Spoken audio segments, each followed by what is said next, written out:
guys, welcome back to TFD. We have to start with this, because what the San Antonio Spurs just did should seriously shake up the Western Conference. They didn't just beat the defending champions once, they beat them twice in 10 days. And the second time wasn't competitive at all. A 20-point blowout, Oklahoma City's worst loss of the entire season, and it felt decided early. For full context, OKC's previous 3 losses were by the combined 9 points. They don't get blown out, yet San Antonio walked in and put up 130 points on the best defense in the league and made it look routine. No chaos, no fluke shooting night, no wild pace, just control. And here's the part that should genuinely worry every contender out west. Victor Wembanyama came off the bench, played only 23 minutes, and scored 12 points. That's not a typical Wemby stat line at all. And the Spurs still won by 20 against the best team in basketball while committing just 8 turnovers. This is not about Wembanyama having a quiet night. This is much bigger than that. The Spurs just sent a very clear message to the league.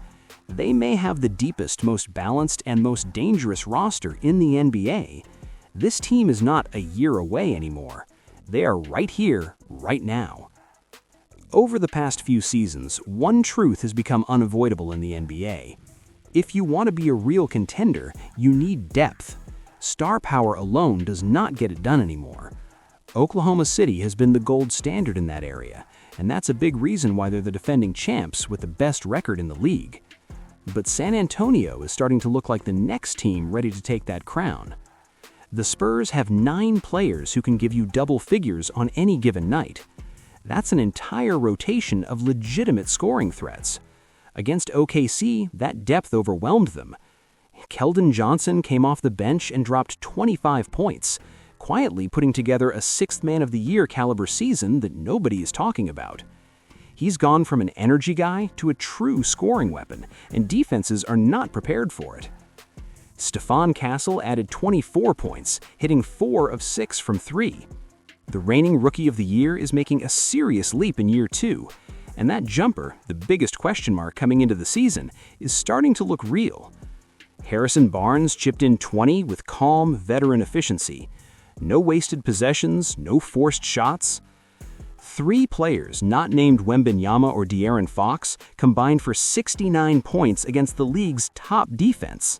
That's not a fluke. That's a warning. Think about what that really means. When you play the Spurs, you can't just build a game plan around stopping Wembanyama.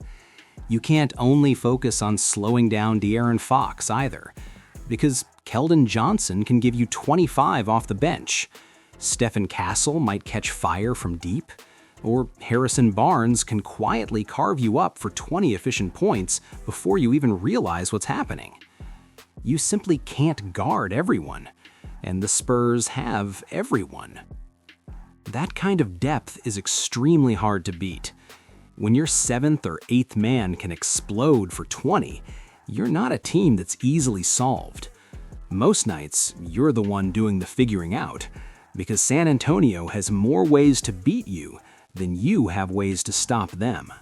All right, let's talk about Victor Wembanyama, but not in the usual way. For more than 2 years now, Wemby's impact has been measured through the box score: points, rebounds, blocks, and to be clear, those numbers are absurd.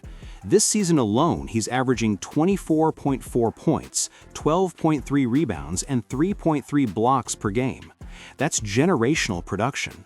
But against Oklahoma City, he came off the bench, played just 23 minutes, and scored 12 points. By normal standards, that's a quiet night. Yet the Spurs still won by 20. So what's really going on here? How does a team dominate the defending champions when its best player doesn't post a superstar stat line? The answer is simple. Most people have been measuring Wembanyama's value the wrong way. His true impact isn't just what he scores, it's what his presence unlocks for everyone else. When Wemby is on the floor, San Antonio's perimeter defenders can pressure aggressively, knowing everything funnels toward a 7'5" rim protector. driving lanes that exist against other teams turn into traps against the Spurs, completely changing the geometry of the game. And when Wembanyama sits, having a reliable center backup anchoring the paint keeps that defensive identity intact. The result is a team that rarely gives up easy points at the rim, no matter who's on the floor. Jalen Williams summed it up perfectly after the loss. He said, "The Spurs have guards who take real pride in playing defense, and when you combine that with physicality and discipline at the point of attack, it creates problems that compound quickly." You can see it on film. San Antonio's perimeter defenders stay attached, force uncomfortable decisions, and funnel everything into help. That defensive connectivity is what separates them. Just look at what they did to Chet Holmgren. 7 points on 3 of 10 shooting, completely neutralized. And this wasn't a one-off. It's happened both times they faced OKC this season.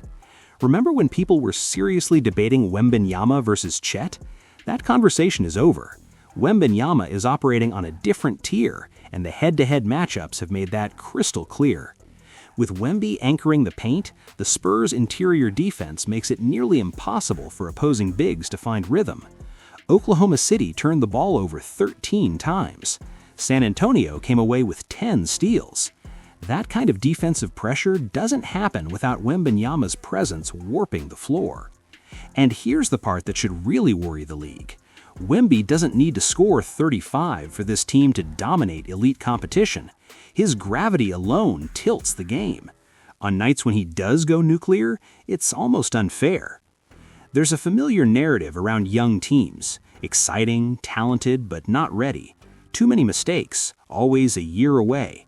The Spurs might be destroying that narrative in real time. Against the NBA's top defense, a team built to force chaos, San Antonio committed just 8 turnovers. That's disciplined, veteran-level execution.